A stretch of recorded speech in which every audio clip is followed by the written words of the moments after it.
Hello and welcome to my channel, or welcome back if you're a subscriber. I'm Angel. I recently read that Americans spend a ton of money this holiday season.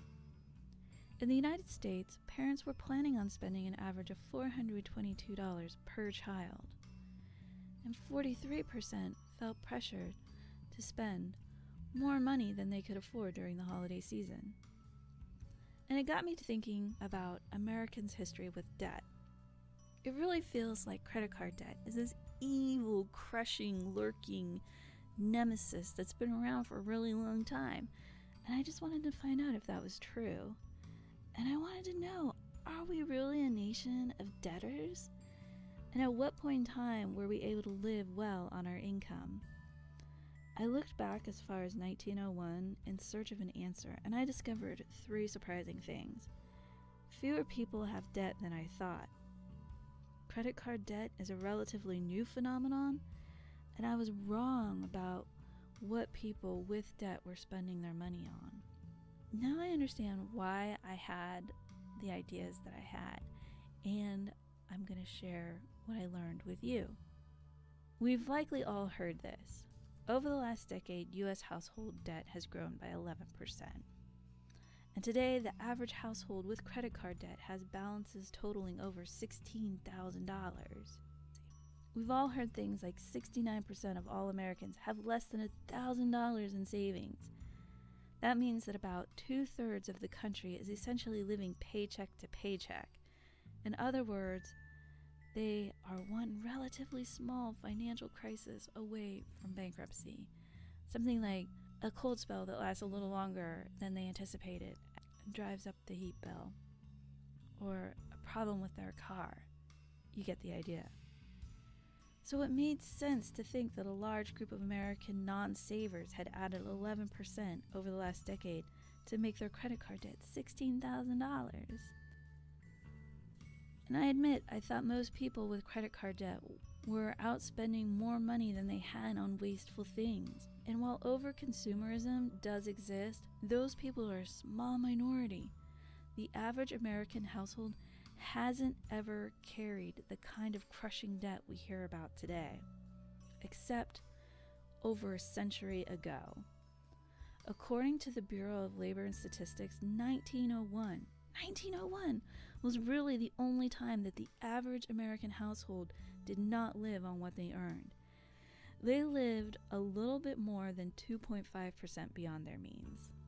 I'd like to stress, though, that that debt was not the kind of crushing credit card debt that we see today. Even in the glory days of consumerism of the 1950s and 60s, when people did go into debt during that time frame, they did it to buy durable goods. The debt was with a store, and the families were able to pay off the debt without much stress. This was in large part due to the federal laws that protected consumers. Up until the early 1980s, bank credit cards were very rare.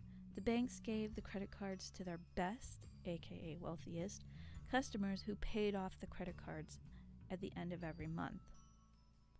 In the last century, there has been a steady increase in the people completing college, and there has also been an upward trend with home ownership.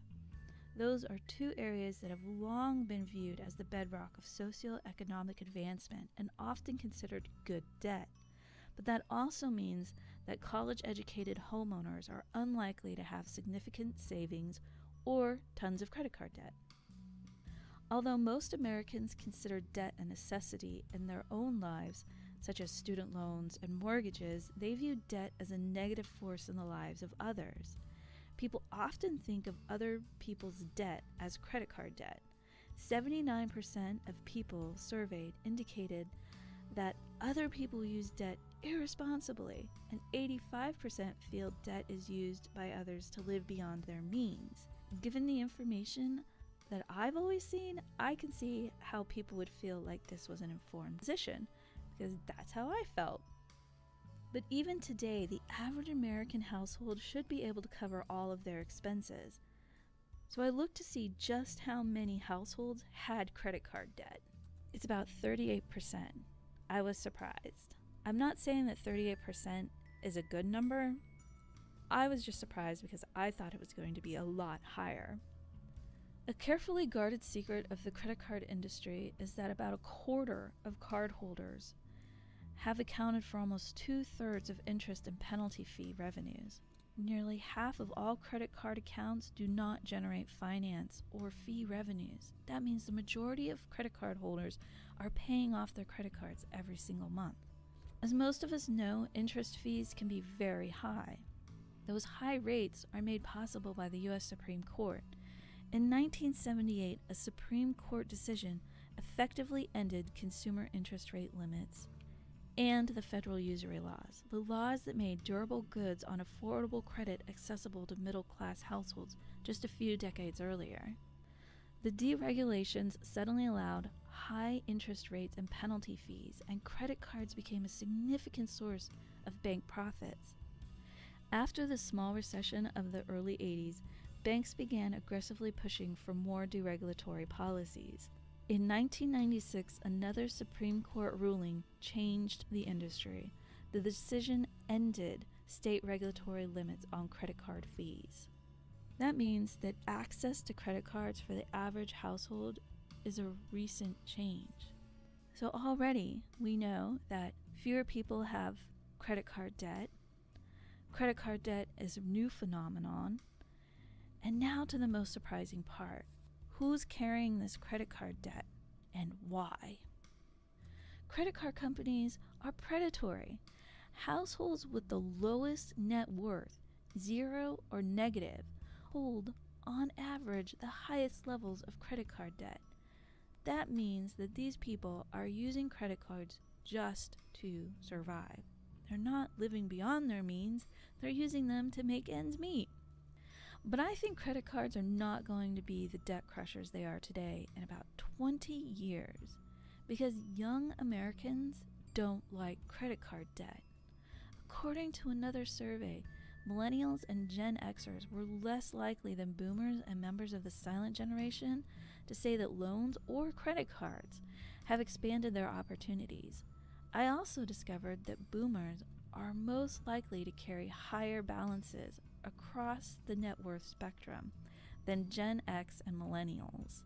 Boomers are also in this weird position in their lives where they're probably caring for a debt-free parent while also subsidizing the income or supporting adult children either through college or by allowing the adult child to live in the family home.